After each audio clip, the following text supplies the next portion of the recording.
The starship Harmony hung silent in Earth's orbit, its sleek form unlike anything humans had ever built. Inside, 6 alien representatives gathered around a viewing portal, watching the blue planet with a mixture of curiosity and alarm. "They consume so much," said Ambassador Zilfar, his 4 eyes blinking in sequence. His thin gray skin rippled with concern. "Look at their cities. The lights never turn off." The other aliens murmured in agreement. The Galactic Concordat had discovered Earth just 3 weeks ago. Since then, they had observed humans from a distance, gathering information before making contact. "Their backup systems have backup systems," said Venlo, the science officer. Her translucent tentacles waved as she displayed data on a floating screen. "And they maintain military forces despite having no external threats." Zilfar nodded slowly. "Their planet is a death trap by our standards. High gravity, extreme temperatures, deadly radiation, and corrosive oxygen levels. Perhaps this explains their excesses." On Earth, Commander Olivia Russell stared at the blurry image of the alien ship on her screen. The United Earth Defense Council had gathered at their Colorado headquarters as soon as the ship appeared. Now they waited, monitoring every signal, preparing for first contact. "Any new transmissions?" Olivia asked, brushing her short brown hair away from her face. "Nothing yet," replied George Martinez, the diplomatic advisor sitting beside her. "But our linguists think they've made progress with the radio signals they've been sending." The room fell silent as a soft beep echoed from the communications console. A young technician looked up with wide eyes. "They're hailing us, Commander. Audio and video." Olivia straightened her uniform. "Put it through." The main screen flickered to life, showing a slender alien with gray skin and 4 large black eyes. The room filled with hushed whispers. "People of Earth," the alien said, its voice rendered in slightly mechanical English. "I am Ambassador Zilfar of the Nelvari, speaking on behalf of the Galactic Concordat. We come in peace and wish to establish diplomatic relations." 24 hours later, Olivia found herself entering a large meeting room where the alien delegation waited. George followed close behind, along with 5 security officers and 2 scientists. The humans tried not to stare at the aliens, 6 different species, each stranger than the last. Ambassador Zilfar stepped forward. "Commander Russell, we appreciate your willingness to meet. We have much to discuss." "We're happy to welcome you to Earth," Olivia replied, keeping her voice steady. "We have many questions." "As do we," said Zilfar. "Your civilization is unusual by our standards." The meeting progressed as both sides exchanged basic information. The Concordat explained their alliance of 6 species across 37 star systems. They described their faster-than-light travel technology and their philosophy of peaceful exploration. But Olivia noticed how the aliens kept returning to questions about human resource usage. They seemed fixated on Earth's energy consumption, manufacturing methods, and military forces. During a break, Olivia overheard 2 aliens talking quietly. "They build everything to last centuries," one said. "Such waste of materials." "And their ships," replied the other. "Multiple engines, duplicate navigation systems, weapon arrays they never use." George approached Olivia with a cup of coffee. "They're judging us," he whispered. "I can feel it." "They see something wrong with us," Olivia agreed. "But what?" When the meeting resumed, Zilfar asked to see examples of human technology. Olivia agreed, arranging for a tour of a nearby research facility the next day. As the aliens left to return to their ship, Zilfar paused beside Olivia. "Your people are fascinating, Commander," he said. "But I must admit, we find your approach to resources concerning." "Concerning?" Olivia asked. "You have so much potential," Zilfar said, "but you waste it on excess." The alien departed, leaving Olivia standing in silence. Something in his tone made her uneasy. First contact had been made, But Olivia sensed that understanding each other would be far more difficult than anyone had imagined. The inside of the alien ship was nothing like Olivia had imagined. As she walked through the corridors of the Harmony with George, Kate Sullivan, and Lieutenant Jack Woods, she noticed how everything served exactly one purpose. There were no decorations, no extra seats, no spare parts visible anywhere. "Notice anything strange?" Kate whispered. The cultural anthropologist had been added to the delegation to help understand the aliens. "Everything's so minimal," Jack replied, his eyes scanning the walkway. "No railings, no emergency lights." Kate nodded. "No redundancies." Ambassador Zilfar led them into a conference room with a large viewing window facing Earth. 6 seats waited for them, exactly enough for the 4 humans and 2 aliens. "Please, make yourselves comfortable," Zilfar said. "We have prepared a presentation on Concordat worlds." A holographic display appeared in the center of the table, showing planets with sprawling cities. Unlike Earth's cities, these were compact, with buildings that seemed to serve multiple functions. "Our 6 species have built a peaceful coalition," Zilfar explained. "We share resources efficiently and waste nothing." "Your technology is amazing," George said. "How do you handle system failures in your ships?"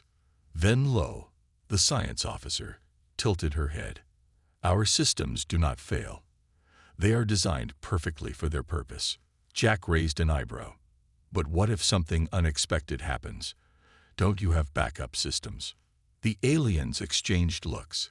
"Why build 2 systems when one perfect system is sufficient?" asked Zilfar. "That would be waste." Kate leaned forward.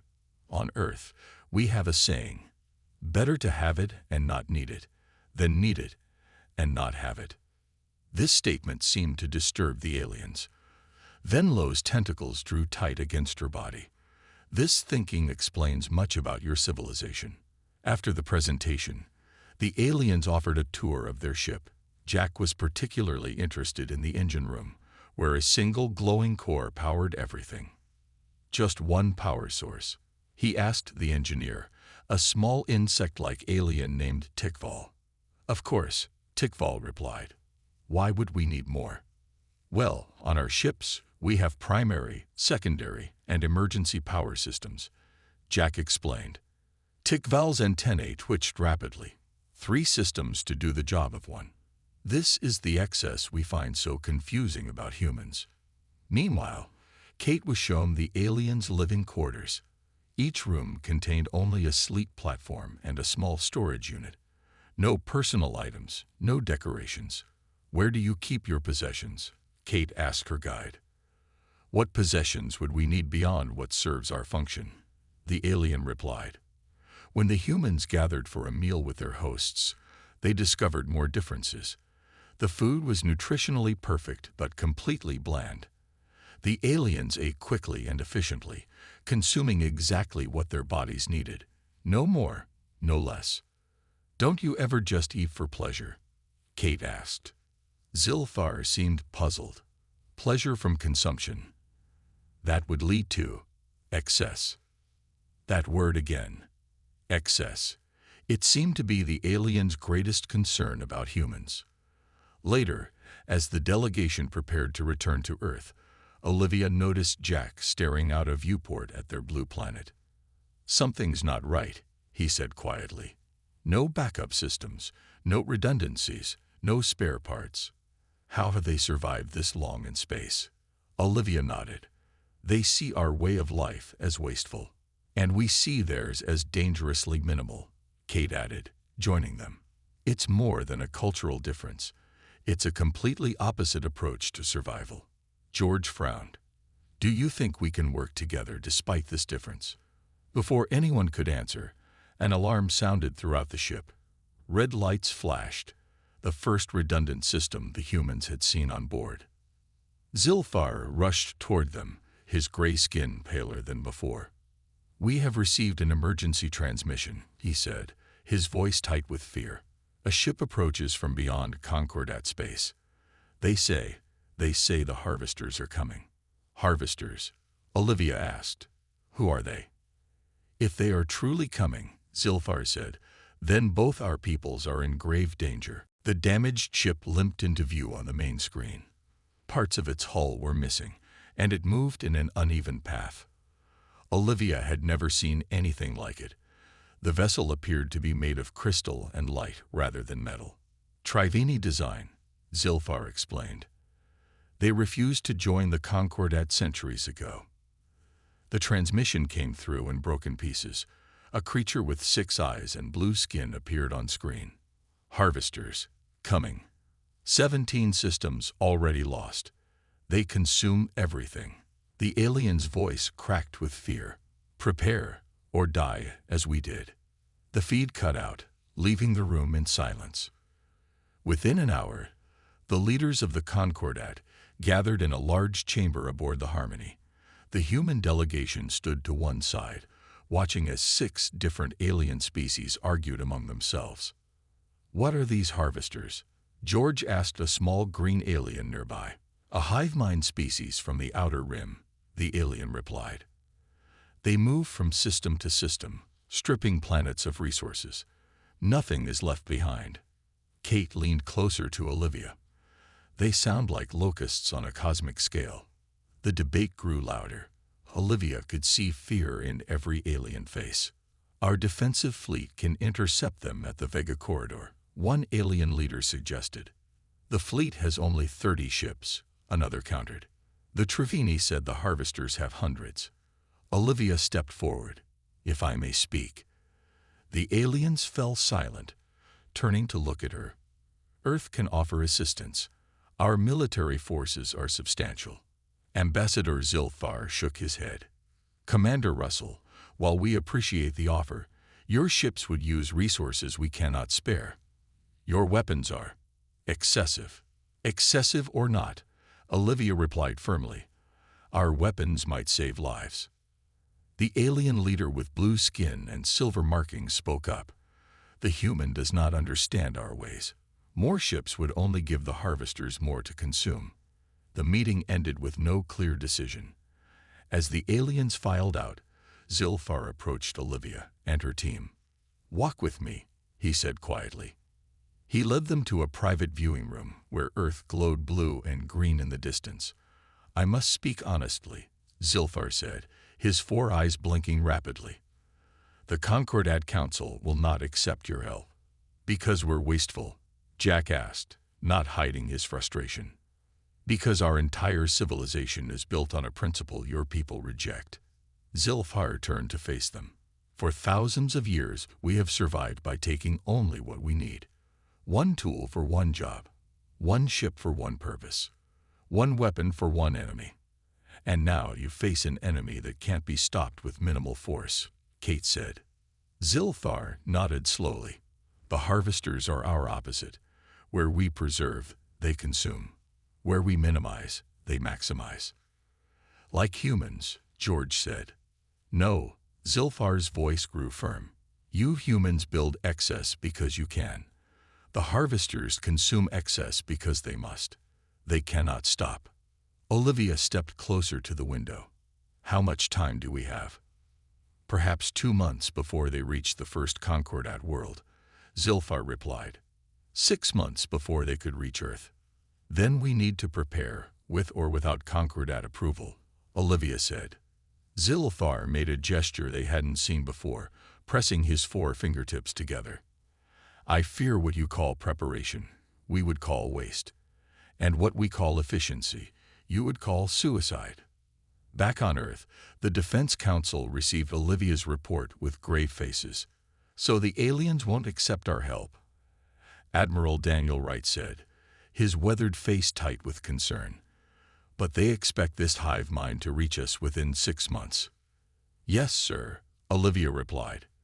They think our methods are wasteful. The Admiral stood up, looking at the maps of Earth's defensive fleets on the wall screen. Well then, he said firmly, it's time to show the galaxy what human excess can really do. The main hangar of the United Earth Defense Base buzzed with activity. Engineers and soldiers moved with purpose across the vast space. In the center stood the newly upgraded UES Dauntless, its hull gleaming under the bright lights. Admiral Wright walked alongside Mia Ramirez, the lead engineer for the Harvester Defense Project. He listened as she explained the modifications to the ship's weapons systems. We've adapted our railguns to target the specific energy signatures the Trevini data showed, Maya said, pushing her glasses up her nose. The harvesters appear to have a shared consciousness. Hit one part, and the whole feels it. Good work, Wright nodded. What about our shields?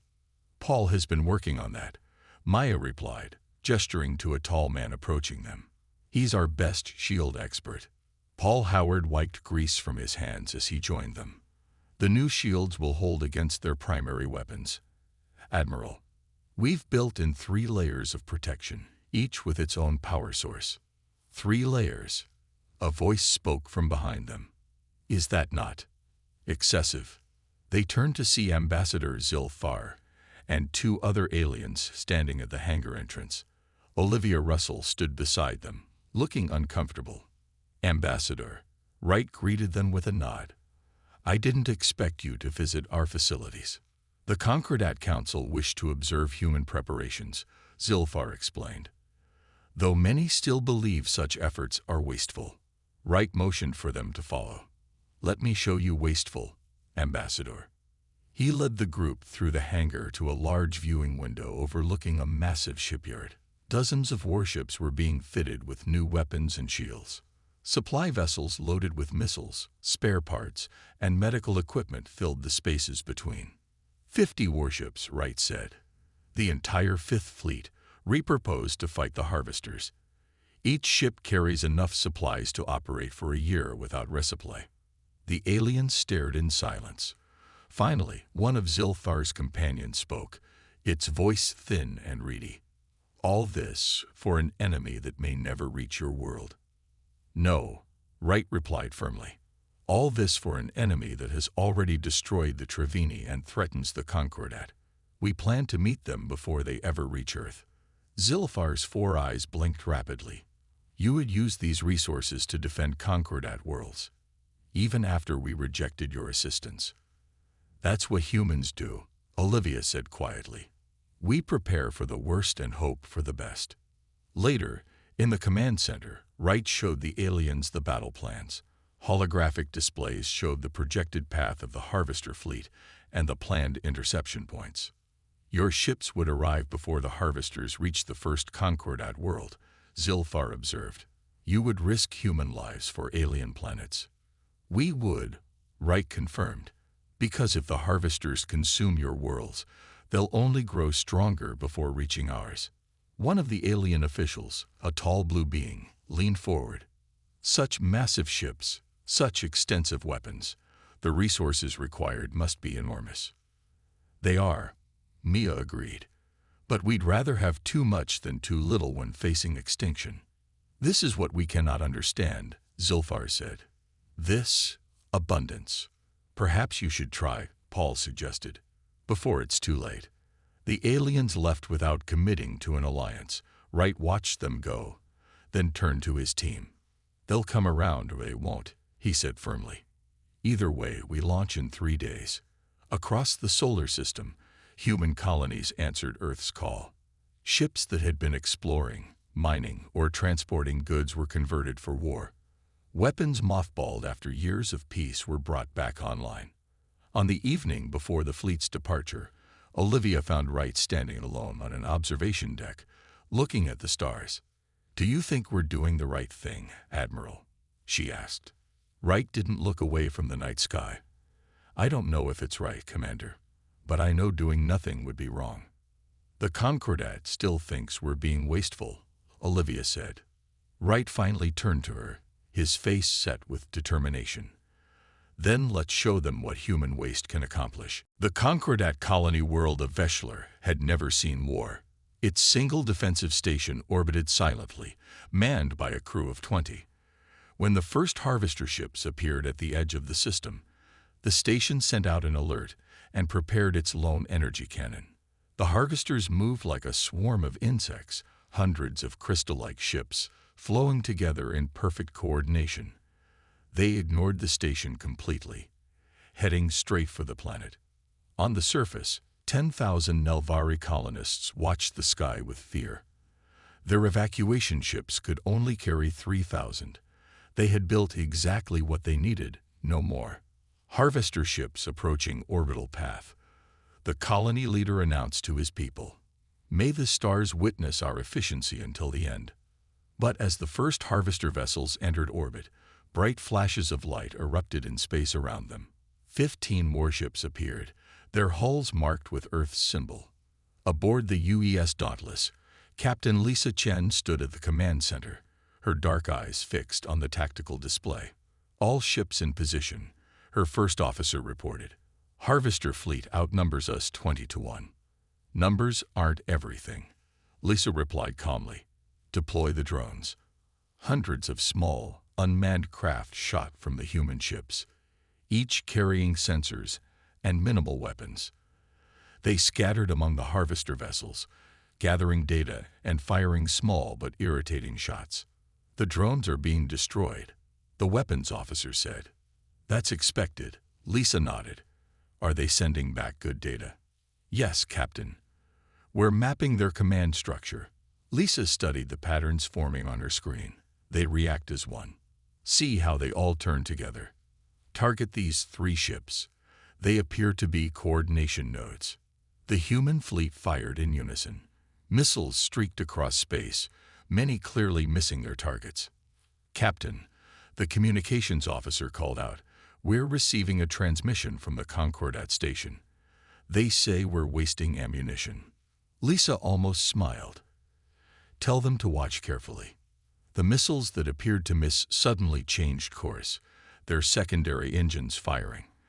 They curved back toward the harvester ships from unexpected angles. Explosions bloomed across the enemy fleet. "Missile reserves at 70%, the weapons officer reported. "The Concordat officer sounds shocked that we fired so many at once," the communications officer added. "Wait until they see this," Lisa said. "Deploy the EMP buoys." Small devices scattered around the battlefield suddenly activated, sending out electromagnetic pulses.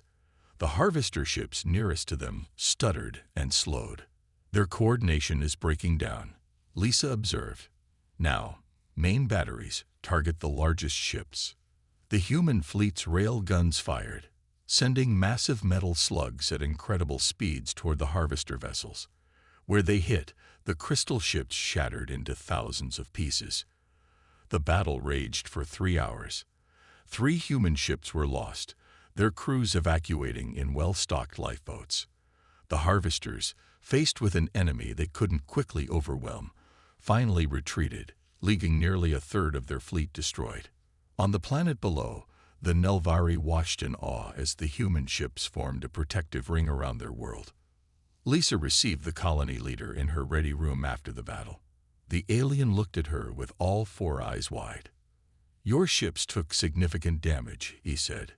"Yet you placed them between the harvesters and our world." "That's why we have thick armor," Lisa replied. "To take hits so others don't have to." "And the missiles you fired, so many missed their targets." Lisa smiled slightly. "No, they hit exactly where and when they needed to." The Nelvari leader made the 4-fingered gesture of respect that Zilfar had shown the humans earlier. "Perhaps," he said slowly, "what we have always seen as waste was actually preparation." Lisa nodded. "On Earth, we have a saying, better to have and not need, than to need and not have." As she walked the Nelvari leader back to his shuttle, he stopped to look at the supply crates being unloaded for the colony. Food, medicine, building materials. "You brought supplies for us as well?" he asked, sounding surprised. "Of course," Lisa said. "We always pack extra." News of the victory at Veshlar spread quickly throughout the Concordat. For the first time, the harvesters had been driven back. On Earth, Admiral Wright received the battle reports with cautious optimism. "One battle won," he told his staff. "But the harvesters will adapt. We need the Concordat as true allies, not reluctant observers." Ambassador Nickel Barnes walked through the gleaming halls of the Concordat Central Station. After weeks of diplomatic talks, She had finally secured a meeting with the 6 leaders, the highest council of the Alien Alliance. The chamber she entered was perfectly circular, with exactly 6 seats arranged around a central display. Nickel noted there was no place for her to sit. Ambassador Barnes, the Trivic leader, greeted her, his scaled face unreadable. "The Concordat acknowledges the assistance your people provided at Veshlar." "Thank you," Nickel replied, standing tall despite her fatigue. "But one victory will not stop the harvesters. We need to work together, truly together. The human approach consumes too many resources," said the Nelvari representative. "Your ships fire hundreds of missiles when dozens would suffice." Nickel took a deep breath. "With respect, our excessive approach is the only reason Veshlar still exists. The harvesters outmatched your defenses." A tense silence filled the room. Finally, the Mithrin leader, a small 6-limbed being, spoke softly. "Perhaps we should observe their methods more closely before judgment." Meanwhile, aboard the UES Vigilant, Captain Ryan Foster welcomed a group of Concordat engineers. The aliens had requested to study human technology after the success at Veshlar. "This is our engine room," Ryan explained, leading them through a massive chamber with humming machinery. "We have 3 separate power systems." Tivlox, the lead Concordat engineer, blinked rapidly. 3? Why not build one perfect system?" "Because nothing is perfect," Ryan replied simply. "Things break, especially in battle." He led them through the ship, showing backup life support, extra food stores, and the redundant navigation systems. At each stop, the alien seemed increasingly disturbed. "Your ship could function at 30% capacity and still complete its mission," Tidlox observed. "That's the point," Ryan said. "We build in margins of error, room to fail without dying." In the weapons bay, he showed them missiles with multiple targeting systems and armor-piercing rounds designed to fragment after impact. "Such complexity," another engineer muttered. "So many resources for a single task." As they finished the tour in the observation deck, alarms suddenly blared throughout the ship. Ryan's communicator buzzed with urgent messages. "Harvester scout ships," he told the aliens. "They found us." The Vigilant shuddered as it took evasive action. The first officer's voice came over the speaker. "Captain, to the bridge. Enemy vessels approaching from multiple vectors." "Stay here," Ryan told the alien delegation. "You'll be safe." But Tivlox followed him. "I wish to observe your methods in actual combat." On the bridge, chaos reigned as officers called out reports and status updates. The main screen showed 3 harvester ships approaching rapidly. "They're targeting our main power core," the tactical officer reported. Ryan nodded calmly. "As expected. Shut it down and switch to secondaries." The lights dimmed briefly, then returned as backup power engaged. The harvesters fired, hitting where the main core's signature had been strongest. "Minimal damage," reported the damage control officer. "They missed the actual core." Tivlox watched with wide eyes as the human crew responded. They fired missiles in patterns that seemed random until he noticed how they herded the harvester ships into a crossfire. When a console exploded near the navigation station, injuring an officer, another immediately took her place. The wounded woman was quickly taken to medical while her replacement continued without missing a beat. "You have extra crew members?" Tidlox asked in shock. "We cross-train everyone to handle multiple positions," Ryan explained without taking his eyes off the battle. "Redundancy isn't just for machinery." When the battle ended, the Vigilant had suffered damage but remained fully operational. The harvester scouts had been destroyed. Tidlox approached Ryan as repair crews worked around them. "I understand now," the alien said quietly. "What we see as excess, you see as survival." Admiral Wright stood before the combined fleet, a sight that would have been impossible just 1 month earlier. 47 human warships floated alongside 32 Concordat vessels. The view screen showed ships of all shapes and sizes, united in purpose if not in design. "Operation Abundance begins in 6 hours," Wright announced to the captains gathered in the virtual meeting. The harvesters have pulled back to regroup at these coordinates. He pointed to a star system displayed on the tactical map. Commander Olivia Russell, now leading the Joint Human Concordat Task Force, stepped forward. Our strategy has 3 layers, as we discussed. First, the Concordat quick strike vessels will engage and draw the harvesters' attention. Then human heavy cruisers will hit their flanks. Finally, our combined reserve forces will target any command ships we identify. A Mithran captain, his 6 arms crossed against his chest, spoke up. The human approach requires many more resources than our traditional tactics. Yes, Olivia agreed without apology. And that's why it will work. The harvesters expect you to fight efficiently, minimally. They don't expect waves of attacks from multiple directions. The meeting ended with final assignments. As the captains returned to their ships, Tivlox approached Olivia. Many in the Concordat still struggle with your methods, the engineer admitted. But after what I saw aboard the Vigilant, I believe human excess may be our salvation. Olivia smiled. Spread the word. And make sure your ships take all the extra supplies we're offering. The human supply vessels had been the source of much debate among the Concordat leaders. Each carried enough food, ammunition, and repair materials for 3 fleets. The aliens had initially refused such wasteful provisioning, but Tivlox and a growing number of converts had convinced them to accept. As the battle began, the harvester swarm moved exactly as anticipated, responding to the Concordat ships with overwhelming force. The small, efficient alien vessels darted in and out, firing precise shots at specific targets. In previous encounters, this approach had failed against the harvesters' superior numbers. But this time, as the harvesters pursued the Concordat ships, they flew directly into the waiting human fleet. Rail guns, missiles, and energy weapons fired in a display of firepower that made even some human officers wince at the apparent excess. Aboard the UES Dauntless, now the fleet flagship, Admiral Wright watched the battle unfold. Concordat ships in Sector 4 are taking heavy damage, reported the communications officer. Deploy the reserve ships to support them, Wright ordered without hesitation. 5 human destroyers moved to protect the damaged Concordat vessels. Their thick armor absorbed hits that would have destroyed the lighter alien ships. A Nelvari captain's voice came through the comms. Our weapons are depleted. We must withdraw. Negative, Wright replied. Hold position. Supply ships are en route to you now. The concept of resupply during battle was foreign to the Concordat, whose ships traditionally carried exactly enough ammunition for a single engagement.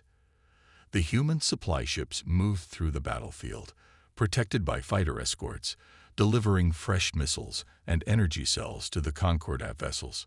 The harvesters are pulling back to their command nexus, Olivia reported, studying the tactical display. They didn't expect us to sustain the attack this long. Wright nodded. Now we press the advantage. All ships with remaining missile capacity target these coordinates.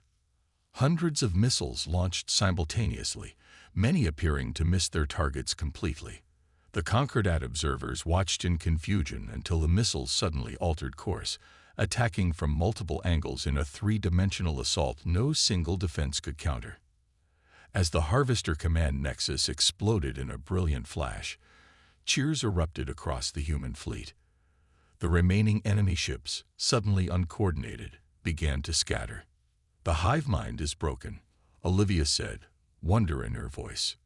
They're retreating. Wright allowed himself a small smile. Have all ships form a defensive perimeter. And tell the Concordat vessels to reload from our supplies. The harvesters might regroup. A Mithran captain's voice came through clearly. We had exactly enough weapons for 1 battle. You humans brought enough for 3. Perhaps excess has its merits. 1 year after the defeat of the harvesters, Earth hosted a grand ceremony. The Great Hall of Unity, built specially for the occasion, was filled with representatives from all Concordat species along with human leaders from across the solar system. Olivia Russell stood tall in her dress uniform, as Ambassador Zilfar approached the podium. The Nelvari diplomat looked different now. He wore a small pin on his formal robes, a human star alongside the Concordat symbol. "Commander Russell," Zilfar said, his voice carrying through the silent hall. "Please step forward." Olivia walked to the center of the stage. Behind her, Admiral Wright and the human delegation watched with pride. 1 year ago, Zilfar began, the Concordat faced extinction. Our philosophy of minimum resource use had left us unable to defend against the harvesters. We rejected human help because we saw your methods as wasteful. He paused, all 4 eyes blinking in sequence. We were wrong. Zilfar lifted a crystal object that shimmered with inner light. This is the stellar merit, the highest honor the Concordat can bestow. Never before has it been given to a non-Concordat species. He placed the crystal in Olivia's hands. It was heavier than it looked.